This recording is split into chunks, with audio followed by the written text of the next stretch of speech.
don't know how much longer I can do this. I'm literally exhausted.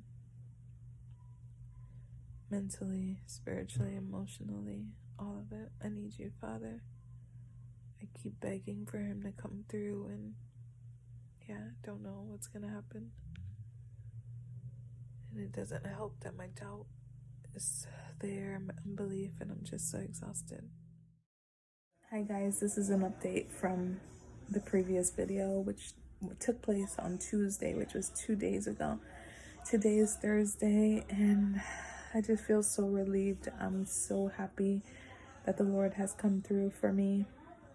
He's just so great. I pretty much felt him speaking to my spirit all day long in the morning, and it was just confirmed when he just put all the pieces together, and I was just like, I fell to my knees and just worshipped because he's just so great, man.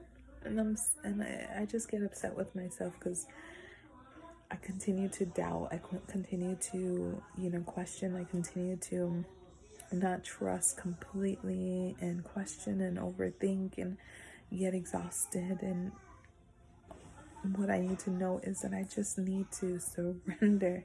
We hear that word so very often, to surrender. But that means to take your hands off of the situation too and go, Lord, it is yours. I cannot do anything, and you can do everything. So Lord, not my will, not what I think is best, not what I want, not when I want, not how I want, but Lord, I surrender every detail to you. Why? Because again, he's the only one who can, but because he has the best plan. He has the best plan. He knows us better than we know ourselves. And where we think, oh, I would be happy with ABC, he knows that that's not going to bring happiness, and it's completely different than what we think.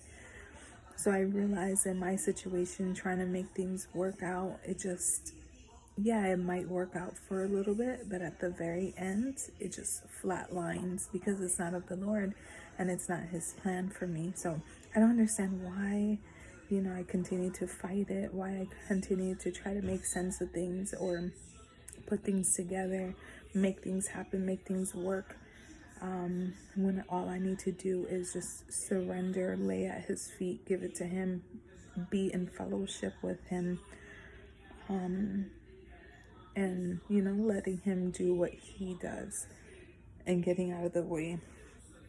So this is just a testimony because just 2 days ago I felt like there was no way out. I felt like this time I was just not gonna make it. I felt I was gonna turn back and I don't even know what I thought, but it just felt like there was no way I was gonna be able to continue. And I kept calling out to him. I kept saying, help me, help me, help me, Lord, I need you. Lord, I need you. And it just seemed as though he was silent.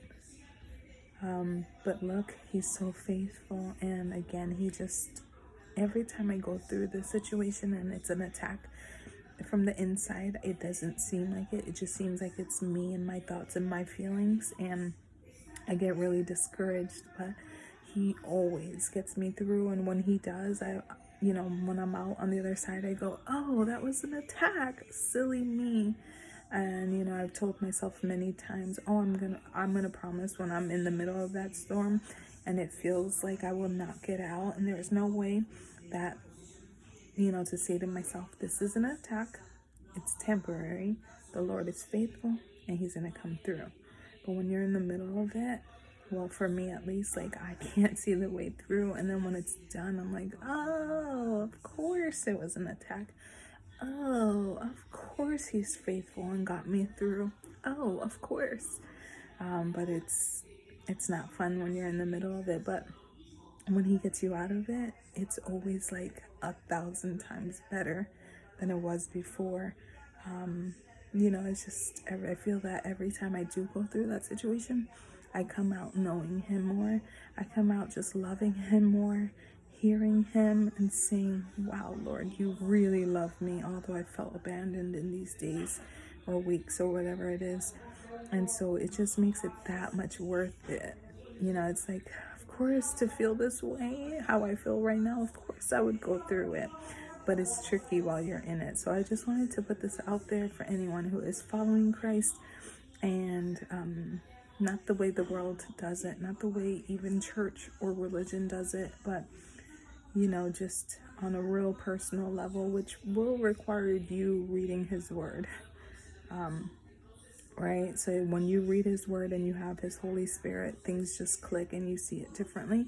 You are a new creation. And so yeah, so this is for those, you know, the remnant, those who are truly seeking his face for themselves, even pioneers, people who don't come from this kind of background, who don't come from a family of religion, or, you know, a godly family or environment.